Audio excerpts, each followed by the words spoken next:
Use the referral link in the description to g2a.com for all of your Xbox codes, PlayStation codes and video games, and be sure to use the code CHES at checkout to get yourself 3% cash back. Hey guys, welcome to episode 1 of season 3 here at Sunderland. We are in a new division this season. After winning League 1, we found ourselves in a very solid position moving into this year. No new pre-contract arrivals this time, but we do have a solid squad, certainly a capable first team 11 of performing well this year in the Championship. But how well we can perform, I'm not sure. Time will tell. Our objectives for the season, we have 2 short-term youth objectives, which we should be able to do. It's more the playing them in 5 matches that might be an issue, but we'll have to wait and see. Sign 1 crucial first team player assigned to a midfield or forward position. That we certainly should be able to do. In fact, we are going to look to do in this first window. Gain 50 million from shirt sales. The shirt sales ones are always easy to do. You literally have to do nothing. It just always auto-completes. The board won automatic promotion this season and around a 32 feature in the FA Cup. We are one of the best sides in the Championship as we arrive into the division from the league below. However, will we be good enough for one of the top 2 automatic promotion spots? I'm not sure at this stage. I have a £15 million budget available to me, and on top of that, I have a handful of players on the transfer list that we're looking to move on. Those being John McLaughlin, Donald Love, Morgan Turner on loan, Tom Flanagan for a permanent, Hume, Power, Kimpoyoka and Will Grigg. Will Grigg, we don't feel is good enough at this stage to start up top for us or even be involved in the squad up top for us. We have young Harrison coming through, who's now 70 rated. We also have the ever-improving Watson as well, who's 69 rated now at this stage of his young career. So we are looking to move on Max Power in midfield. That would mean I might be looking for a new central midfielder, although we do have Ward here, who could, with yet more training, become a very capable player for us in that midfield slot. Now I could, if you guys would like me to, put the emphasis on the youth at the club currently and not improve the first team with any permanent signings at this stage. That would mean that whilst I would look to sell Tom Flanagan, I would replace him in the squad with young Liam Bennett. Max Powell would be replaced with Edward. The outgoing Will Grigg would be replaced with Watson. And if anyone else moves on, we have players like Murphy that could come in. We are looking to sell wing-backs as well, but we have young Edwards that could continue to improve at left-back. And I do need to add him to the training modules as well. I'm torn. I think I would like a new centre-back. Just to improve as a rock in at the back. And I'm with Jamal Lowe being out for a further 3.5 months. I'm not sure if I'm going to need another striker to get me by until January. I don't know whether Harrison is going to be good enough to cut the mustard. We might need a new striker this year. Perhaps.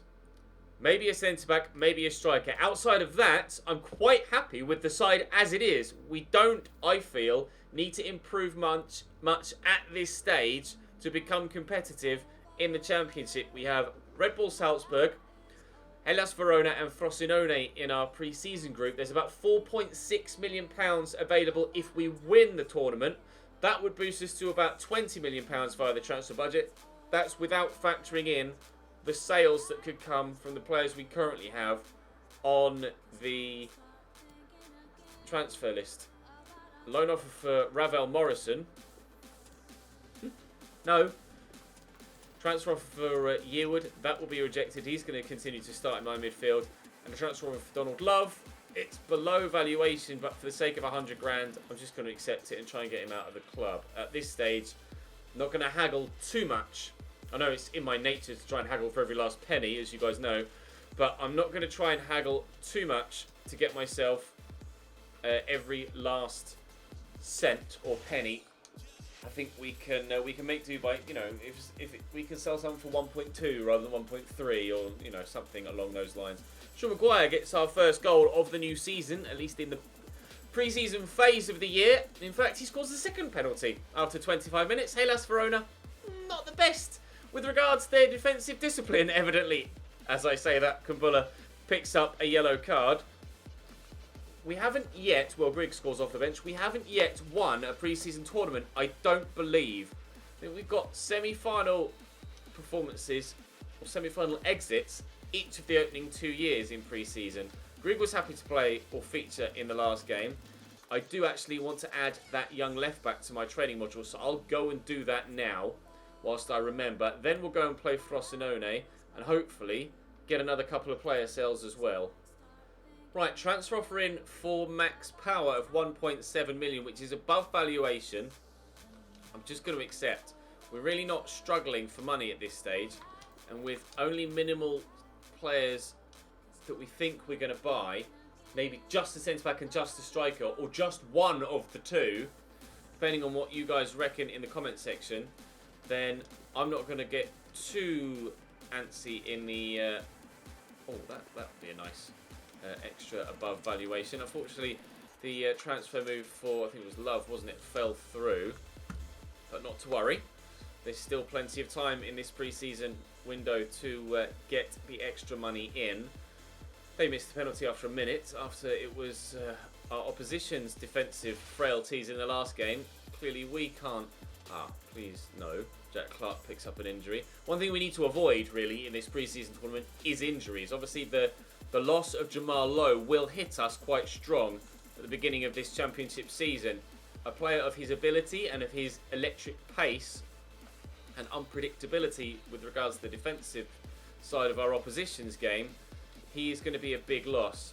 Thankfully, Jack Clark is only out for 7 days, so Nicholson can come in and breach the gap. We do only need a point now. Adam Matthews sold. We do only need a point now from this Flanagan sold as well. And Max Power. That's superb. A transfer offer for Love. We shall accept this one as well. He's only on £1,700 a week. There's absolutely no reason why he shouldn't be accepting any of these deals.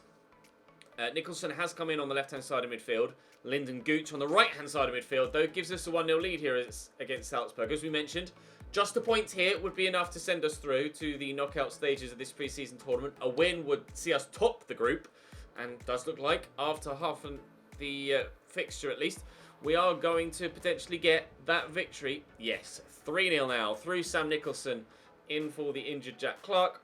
We're certainly going to be winning the group. Is this going to be the first pre-season tournament that we've won all save long? Still unsure as to how well we're going to play when the championship gets underway. We shall train Ratiu next. As mentioned, added Ian Edwards, and I'm going to be training him now at left back. He will be the go-to replacement for Adam Matthews. If you think we should put the emphasis on the youth at this stage, a transfer offer for Jack Clark, which I will reject, 9.2 million. He's only 19, Jack Clark. There's so much room for improvement there with him. An offer for Will Grigg. Now, I will negotiate this one, because Will Grigg is a player that we could get more than the extra £0.1 million for. I shall ask for 3. In fact, I shall ask for 3.2. They might just walk away. He is 29 years of age. 2.35 is what they've offered again. I will come down quite drastically to try and show my willingness to negotiate. And we'll ask for 2.8, and maybe they'll just meet me halfway. Indeed, they will. Okay, good faith there from Ken. Looks like Will Grigg might be on his way to France. Now, can we get ourselves into the final of a pre-season tournament for the first time? Offer there for Reece James from Stoke, which is interesting. A player, or a team even, that Jack Clark's not feeling up to it. That's fine. Will it play him if I... It probably will, won't it, if I simulate with him in the starting lineup like that. Let's do this, and then put Ed Murphy on the bench. I'm unsure if Reece James is a player I'd be willing to let go or not. We do have that young Edwards to come in and step up if we need him to. So I could let Reece James go, but it seems a little bit unnecessary at this stage to do so. I would still like to bring in a first-team centre-back and drop Jimmy Dunn to the bench, I think. But with regards to the striker role, I genuinely don't know. Is George Harrison ready for that step up to fill the void of Jamal Lowe for 3 months or not? It would seem perhaps overkill to buy another striker when we've already got 4, and 2 of which could grow into decent players. It might... Yeah, good, he's gone. It might seem overkill to do that, so I might not. I would certainly like the centre-back, though. Certainly like the centre-back. Because our other centre-backs are ageing. A transfer offer here for Denver Hume, which we shall accept. That's over valuation as well, which is superb. We have Jack Baldwin, also at the club, who's 26. Jimmy Dunn's young. He's 22, I think. Yep, Jimmy Dunn's 22. Cork's 28, but he's obviously the best centre-back we have. Baldwin's 27. And then obviously we've young Liam Bennett at 18, who's 68 rated and will continue to be trained. So I have 4 strikers. I genuinely don't think I need another striker, considering the excess strikers I have are youth prospects, where you would envisage them not moving on anytime soon, whereas Jack Baldwin probably would move on at some point soon. Therefore, maybe we should replace him now. So I think I'm going to look for a first-team centre-back signing, and then elsewhere I will take your advice. It might be nice, for the first time in ages, to actually put faith in the youth, and to have people like Edwards, Ed Murphy, Harrison, I can't remember the centre-back's name. Is it Hall? Off the top of my head. That's frustrating. The young centre-back, or centre defensive mid, as well. Ward. Is it Ward? Might be Ward. All we won on penalties. We have won our first pre-season tournament. That's superb. I'm delighted with that. Is it Ward? What's your name, Ward? It is. It's Ward. Hello, there he is. Right, we'll throw him onto the bench, actually. And Ratio as well, who's only 23, it has to be said. So perhaps we have the youth prospects in other areas to not need to sign in those other positions. I would like a first-team centre-back, though, because I don't see Jack Baldwin lasting much longer. But at wing-back, we'll have Edwards and Morgan Turner, albeit he's not very fast. Bennett at centre-back, as well as perhaps another first-team centre-back. And Jack Baldwin would maybe move on in January if we see fit. Striker-wise, I've got 4, as we mentioned. In the centre midfield, Bali Mumba hopefully will start to grow this season with yet more training. He's obviously grown quite a bit already in this save. And with the extra prize money now, we have at our disposal £23 million that we are still waiting for confirmation of the sale of Will Grigg and Denver Hume, with minimal fees to be negotiated for Kimpoyoka or McLaughlin. Once these 2 deals are done, that will be where we will end today's episode, because I don't want to go, as always, don't want to go too far. Hume sold, that's good news. Still waiting for confirmation of the Will Grigg sale. I don't want to go too far and risk any potential options that you guys give me being snapped up by someone else before I get the opportunity to do so myself. So things looking good so far. Let's see if we can get that Will Grigg sale through as soon as possible. Still waiting for that email to come in. We are very much approaching. Yes, Will Grigg sold. And the first game of the season is on the 1st of the month as well. The championship season is starting very early this year. So we will start with the first game of the season on the 1st of August against Hull City in tomorrow's episode. I want a first team centre-back for sure. I 100% want a first team centre-back. So do let me know. Wow, it's a busy month as well. The Carabao Cup there. Why are we playing Sunday, Tuesday? Why you do this to me, game? That's unnecessary, but regardless, we'll crack on with it. So we will play, even though it's a home game, as it's the first game of a new season in a new division, we will play the whole game. And then I'll probably sim Derby away, maybe, or Brentford away. Oh, sorry, play Derby away or Brentford away. Probably Derby, actually. So we'll play the first 2 games of the league season, and then sim the rest of the month. And, of course, take into effect your transfer suggestions, which hopefully will guide me in this upcoming window. I'll give you my genuine honest feeling is that I'm leaning towards giving the youth a chance and perhaps saving some of this money to give us more of an impact in the Premier League next year by saving some funds if we can get ourselves up. If we need to then spend the money, like, I'd like to send it back now, basically, and then put my faith in the youth until January. If it's going well, great. If it's not, then we can act. That's where I am right now. But you guys might have a different feeling about things. And of course, it's as much of a conversation and as much your series as it is my series in a number of scenarios. So do let me know and I will act upon your wishes. But things are looking good. We have, just so you're aware of how much money we have, £26 million. And, well, let's say £25 million and about 30k in wages, but that's negotiable. So, 40k there. Look, £25 million and £40,000 available in the wage budget. So we could sign a very, very good centre-back. Still being in the Championship, I think I'd rather lean towards, again, perhaps a more domestic signing rather than looking abroad just yet. But I will take on board all suggestions, so do leave me them. But for now, that's where we'll end this episode. Do drop the video a like if you're enjoying.